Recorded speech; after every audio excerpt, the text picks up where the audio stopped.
my beautiful wife, Flower. You know what I'm saying? I wanted to bring her into the mix of the conversation because she's like the physical manifestation of my physical principles. You know what I mean? I feel like, you know, as a man, once you become into a leadership position as a man, it's important that you have a female there. It's the same reason why, like, presidents, like, you've never seen a president of the United States who didn't have a wife, or any other country. You know what I'm saying? It's a standard of something. It shows some kind of form of completion for the man. You know what I'm saying? He's able to scale from the physical, the masculine into the feminine when necessary, because he has his other half there to represent that part of him. You feel me? Are we in a polygamous relationship? Yes. At the moment, no. We are not in a polygamous relationship, but you know what I'm saying? One of my foundational principles is based on polygyny. You know what I'm saying? I am going to be polygynist at some point, but we are making sure that we fully understand one another. We all have a concisive focus and intention in our day-to-day lives, and then together we'll decide what type of woman could fill the voids in which we have in our businesses that allow us to build legacy, because that's really the primary foundation of our relationship, is that we come together, you know what I'm saying, two people who have had broken homes before we got together, coming together to mend those situations and put ourselves in a more royal and respected position by falling into our proper functions as men and women in our masculine and feminine principles. And then when we find somebody who can come into that situation with us, then we are definitely, you know what I'm saying, open and looking to do that, because this is such an important part of building a legacy. An example to kind of give clarity to my perspective, and then I'm going to allow her to speak more on that. But I kind of look at it like, you know, a call center. If you look at a traditional call center, it's mostly women working there. And you may have 100 women, 200, 300 women working in one call center. And at the end of the day, the end goal for that call center is to build the legacy for one man. And just two things that's guaranteed through that process. One, the owner of the call center's children will never have to worry about working a job for their survival. And I would say 98% of the women working there, children, will have to work a job for their survival.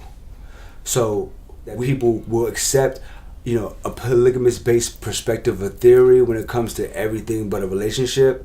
But the relationship is the only thing that's going to tie your day-to-day activity with your long-term success and like your generational wealth. Yes, we build and we're in love. I love her more than any woman I've ever come across, you feel what I'm saying? But the foundational principles of our relationship is what's going to be best for our children's children, because that's what, you know what I'm saying, the word that we believe in says it what determines righteous people. It says that a righteous man leaves an inheritance or a legacy for his children's children. In America, African American in America, they stripped you away from your culture, they stripped you away from your heritage, which means they would strip you away from your actual the way that your people have been known to conduct themselves in a certain social environment. So with that knowledge, we just are trying to rebuild that standard and learn how to properly conduct ourselves as royals, as nationals, as, you know, God bodies within this environment.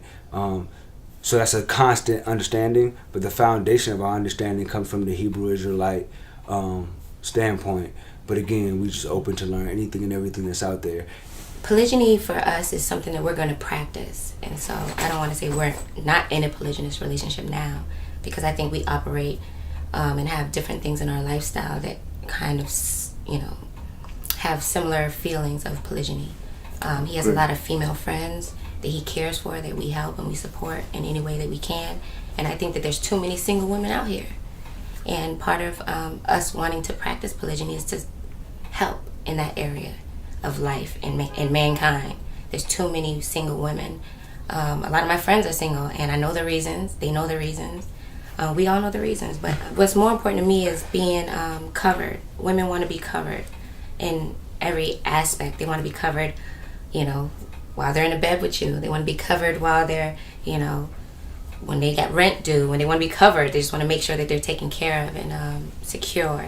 That's what covering is. And practicing polygyny ensures the covering of more than one woman. Why wouldn't you want that? The things that we're building upon makes it where, you know what I'm saying, the polygynous conversation that we was having was something she'd be open to have to because of the vibration. I'm kicking it in. You know what I'm saying? Like, yo, that I mean, real, no disrespect, but the working man at the shipyard, bro, who come home talking about, oh, the Cowboys got a game tonight and we about to win, nigga, you slack. You could never fuck with me or none of my joints. Like, you know, I never have to work. I could put you in a room with a whole bunch of shipyard workers. You know what I'm saying? Like, there's no threat here. You talking about we like that motherfucking slave. Hey, massa, we about to do this and we about to do that. Like, you look crazy, bro.